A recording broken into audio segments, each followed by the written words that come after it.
Hello friends, welcome to Shreya Kusum kitchen. இன்றைக்கி நான் சுண்டைக்காய் வத்த குழம்பு செய்ய போகிறேன். அது நம்ம உடம்புக்கு ரொம்ப நல்லாயிருக்கும். அதில் நீங்கள் பார்த்தீங்களன்னா கால்சியம், அயன், இம்யூனிட்டி பூஸ்ட் பண்ணும். அண்ட் அதே மாதிரி பை சான்ஸ் நம்மளுக்கு பிளட் கம்மியாக இருக்குதுன்னா அது பிளட் நல்லாவே பூஸ்ட் பண்ணும். ஸோ ப்ளீஸ் நீங்கள் நல்லா இது கண்டிப்பாக நீங்கள் வீக்லி ஒன்ஸ் கண்டிப்பாக சாப்பிடுங்க. அதை சாப்பிட்டே நம்ம இம்யூனிட்டி கூட நல்லா பூஸ்ட் ஆகும். ஸோ பை சான்ஸ் நிறைய இந்த சுகருக்கு இது ரொம்ப நல்லா மாத்திரதாக இருக்குது. இது சுண்டைக்காய் பச்சை கூட நம்ம சாப்பிட்லாம். என்னென்னா இன்னும் ஒன்று இருக்கும், அந்த ரோஸ்டட் இருக்கும், அது கூட நம்ம வறுத்துட்டு நல்லா நம்ம சாப்பிட்லாம். ஸோ இன்றைக்கி வாங்க நம்ம வத்த குழம்பு எப்படி செய்யணும், சுண்டைக்காய் வத்த குழம்பு அதை நம்ம பார்க்கலாம் போகலாம். ஸோ இது குழம்பு தான். இதை நான் ரொம்ப ஈஸி மெத்தடில் நான் எப்படி சமைக்கணும் நான் உங்களுக்கே சொல்லி கொடுக்குறேன். இது ரொம்ப நல்லாயிருக்கும், ரொம்ப டேஸ்ட்டாக இருக்கும். ஸோ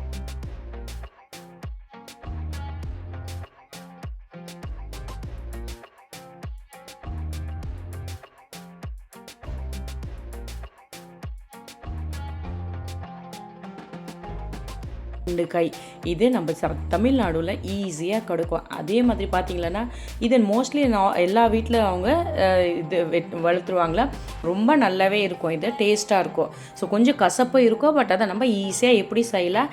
அண்ட் கசப்பு கம்மியாக இருக்கும்னா அதை நம்ம இன்றைக்கி பார்க்க போகலாம். ஓகே, ஸோ ஃபஸ்ட்டு நம்ம தண்ணியில் நல்லா வாஷ் பண்ணிக்கோங்க.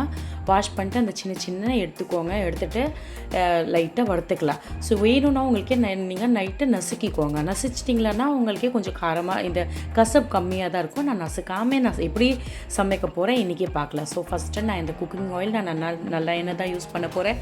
அதில் நான் 1.5 ஸ்பூன்னு இது கடுகு போட்டிருக்குது, கொஞ்சம் உளுந்து பருப்பு போட்டிருக்குது. ரெண்டும் போட்டுட்டு லைட்டாக நல்லா இதை ஃப்ரை ஆகணும். சரியாக ஃப்ரை ஆகிடுது. அப்புறம் நான் இந்த வெந்தயம் போட்டிருக்குது, ஒரு 1.5 ஸ்பூன் வரைக்கும் வெந்தயம் போட்டிருக்குது. வெந்தயம் நம்ம ஹெல்த்துக்கே ரொம்ப நல்லாயிருக்கும், நம்ம முடிக்க நல்லாயிருக்கும். அதே மாதிரி நம்ம உடம்பு நம்மளுக்கு கூலாக பண்ணும், அதனால வெந்தயம் போட்டிருக்குது. அதுக்கப்புறம் நான் கொஞ்சம் மிளகு போட்டிருக்குது, ஒரு டீஸ்பூன் நான் மிளகு போட்டிருக்குது. போட்டுட்டு எல்லாமே நல்லா ஃப்ரை ஆகணும். ஃப்ரை ஆகிட்டு நான் கொஞ்சம் இதில் கருவேப்பிலை போட்டிருக்குது, ஒரு பஞ்ச் ஆஃப் கருவேப்பிலை போட்டிருக்குது. ஏன்னா குழம்பு நம்ம செய்யும்போதே கருவேப்பிலை கண்டிப்பாக போட்டு தான் ஆகணும். அப்போ தான் அது ரொம்ப நல்லாயிருக்கும். இல்லைன்னா அது டேஸ்ட்டே இருக்காதே.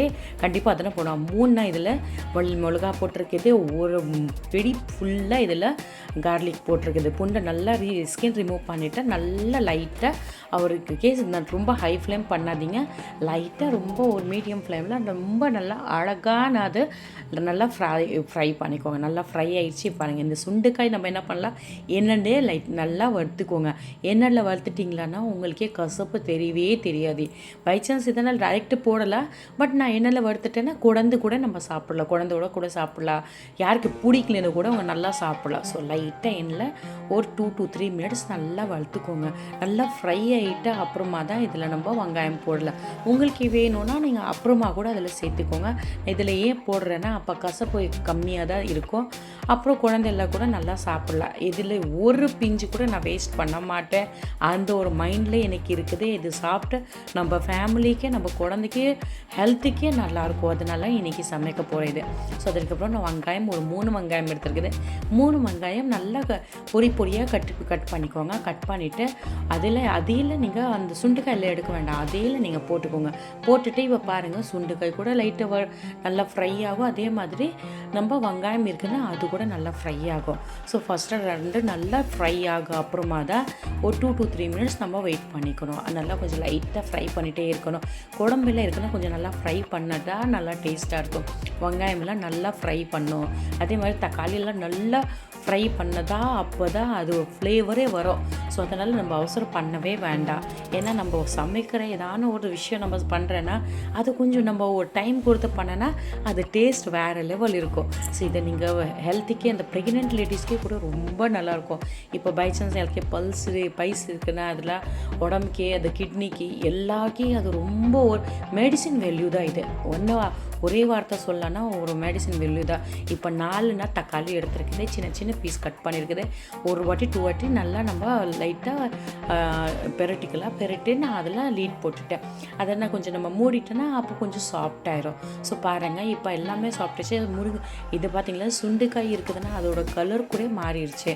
ஸோ மாறிட்ட அப்புறமா பாருங்கள், அது நம்ம உங்கள் டேஸ்ட்டு எவ்வளோ உங்களுக்கு உப்பு தேவைப்படுது அந்த உப்பு நம்ம போட்டுக்கலாம். போட்டுட்டு லைட்டாக ஒரு அரை ஸ்பூன் வரைக்கும் நான் மஞ்சத்தூள் போட்டுறேன். மஞ்சத்தூள்னால் உங்களுக்கு வேணும்னா போடுங்க, இல்லைன்னா நீங்கள் போட வேண்டாம், ஸ்கிப் கூட பண்ணிக்கலாம். ஸோ ஒரு ஸ்பூன் வரைக்கும் மிளகாய் போட்டிருக்குது, மிளகாய் பொடி போட்டிருக்குது. மிளகாய் பொடி போட்டனால இப்போ நான் அது நம்ம புளியோ சேர்க்குறேன், அதோ கசப்போ இருக்கும், இல்லை தக்காளியோ புளிப்போ இருக்கும், எல்லாம் இருக்குனால ஒரு ஸ்பூனுக்கு நான் அதை மிளகாய் பொடி போட்டிருக்கேன். இது பார்த்திங்கன்னா குழம்பு பவுடர் நம்ம வீட்டில் தான் செஞ்சுருக்குது. அதில் பார்த்திங்கன்னா 1.5 ஸ்பூன் வரைக்கும் நான் குழம்பு பவுடர் போட்டிருக்குது. இது குழம்பு பவுடர் கூட தான் இந்த கடாயில் நம்ம ஆல்ரெடி இதில் இருக்குதுன்னா பாத்திரமில் நம்ம இது குழம்புல இருக்குதுன்னா அதை போட்டு அதோட சேர்த்து தான் நீங்கள் ஃப்ரை பண்ணிடலன்னா அது ஸ்மெல்லு வாசனை நல்லா சூப்பராக இருக்கும், செம்மையாக இருக்கும். ஸோ நீங்கள் என்ன பண்ணுங்க, அதில் லைட்டு 1 to 2 மினிட்ஸ் அதை நல்லா ஃப்ரை பண்ணிக்குவோம். அது பச்சை வாசனை வரைக்கும் போகணும். அதனால வரைக்கும் நம்ம கொஞ்சம் கண்டிப்பாக நம்ம லைட்டாக ஃப்ரை பண்ணிக்கணும். பாருங்கள் குழம்பு போட்டுனா கலர் அப்படியே மாறிடுச்சு.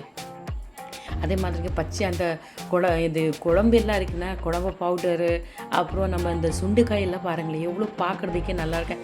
நிஜமாக சொல்கிறேன், நீங்கள் இந்த மெத்தடில் செஞ்சிங்களன்னா கண்டிப்பாக நம்ம வீட்டில் குழந்தை எல்லாருக்கும் பிடிக்கலன்னா கூட கண்டிப்பாக சாப்பிடுவாங்களே. இதை புளி நான் தண்ணியில் ஊற வச்சுருக்குது, ஊற விட்டுட்டு அதில் நல்லா வடிகட்டிட்டு நான் எடுத்து வச்சுருக்குது, அதை நம்ம போட்டுக்கலாம். போட்டுட்டு பாருங்கள் அதே கப்பில் 1 கப் வரைக்கும் நான் தண்ணி போடுறேன். குழம்புல நான் நிறைய தண்ணி போடவே இல்லை, நான் லைட்டாக தான் போட்டிருக்குது. ஒரு கப்பு இருக்குதுன்னு அந்த கப்பில் தான் நான் தண்ணியை யூஸ் பண்ணேன். ஸோ போட்டுட்டு ஒரு 1 or 2 டைம்ஸ் நம்ம லைட்டாக ஜஸ்ட்டு பெரட்டிக்கலாம். பெரட்டு அப்புறம் நீங்கள் வேணும்னா லைட்டாக சிம்மில் ஒரு 5 நிமிஷம் வரைக்கும் நல்லா கொதிக்கி விட்டுருங்க. அப்போ தான் அந்த புளி தண்ணியில் இருக்குன்னா அந்த சுண்டைக்காய்க்குள்ளே போகணும்.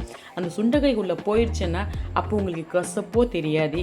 2வது நம்ம ஆல்ரெடி லைட்டாக வறுத்துட்டேன். ஸோ கண்டிப்பாக அது ரொம்ப டேஸ்ட்டாக இருக்கும். ஸோ நீங்கள் ஜஸ்ட்டு அப்படியே 1 or 2 மினிட்ஸ் வரைக்கும் லைட்டாக பெரட்டிக்கோங்க. பெரட்டிட்டு 1 or 2 மினிட்ஸ்க்கு உங்களுக்கு வேணும்னா லைட் இதுக்கு மேலே நீங்கள் நல்லா எண்ணெய் நீங்கள் போட்டுக்கலாம். ஜிஞ்சலி ஆயில் இருக்குன்னா அதை லைட்டாக நீங்கள் போடணும்னு போட்டுக்கோங்க.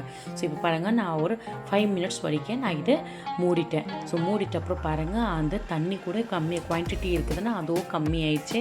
லைட்டாக வெல்லம் தான் நான் யூஸ் பண்ண போகிறேன். ஏன்னா ஆல்ரெடி அதில் கசப்பு இருக்குது, புளிப்பு இருக்குது, எல்லாம் இருக்குனால நான் என்ன பண்ணேன், கொஞ்சம் தான் அந்த குழம்பு பண்ணும்போது அது லைட்டாக நம்ம ஒரு சின்ன துண்டு பீஸ் இருக்குதுன்னா அதை நம்ம போட்டோன்னா அது நல்லா ஸ்வீட்டான டேஸ்ட்டும் இருக்கும். ஸோ அதை காரமும் அவ்வளோ தெரியாது, அது கசப்போ எதுவுமே தெரியாது அவ்வளோ. ஸோ எல்லா டேஸ்ட்டையும் உங்களுக்கு நல்லா ஒரு மெயின்டைன் பண்ணணும். அதனால கொஞ்சம் டைம் வரைக்கும் நம்ம இதுக்கப்புறம் லைட்டாக திருப்பி ஒரு டைம் ஒரு 2 மினிட்ஸ் டு ஆயிடுச்சு. இப்போ நம்ம குழம்பு ரெடி ஆயிடுச்சு. இப்போ நம்ம அந்த குழம்பு ரைஸ்க்கு கூட சாப்பிட்லாம், சப்பாத்திக்கு கூட சாப்பிட்லாம், தோசைக்கு கூட சாப்பிட்லாம், ஈவன் இட்லி கூட சாப்பிட்லாம். ஏன்னா அவ்வளோ டேஸ்ட்டாக இருக்கும். ஸோ உங்களுக்கு பை சான்ஸ் நீங்கள் என்னோட சேனலில் புதுசாக இருக்கீங்கன்னா ப்ளீஸ் நம்ம சேனலுக்கு லைக் பண்ணி சப்ஸ்கிரைப் பண்ணாங்க முடிஞ்ச வரைக்கும் உங்கள் फ्रेंड्स एंड फैमिली के शेयर एक्चुअली साउथ का जितना भी डिश है सब बहुत ही टेस्टी होता है. तो आज हमको कोलम बनाया है. कोलम बहुत ही तरह का होता है, ये उसमें से एक कोलम मैं बनाई हूं जो कि हमारे हेल्थ के लिए बहुत ही நீங்க சமைச்சிட்டு பாருங்க உங்களுக்கு எப்படி இருக்குது நீங்க கமெண்ட் பண்ணுங்க. பை சான்ஸ் உங்களுக்கு என்னோட சேனல் லைக் ஆயிடுச்சு, என்னோட வீடியோ லைக் ஆயிடுச்சுன்னா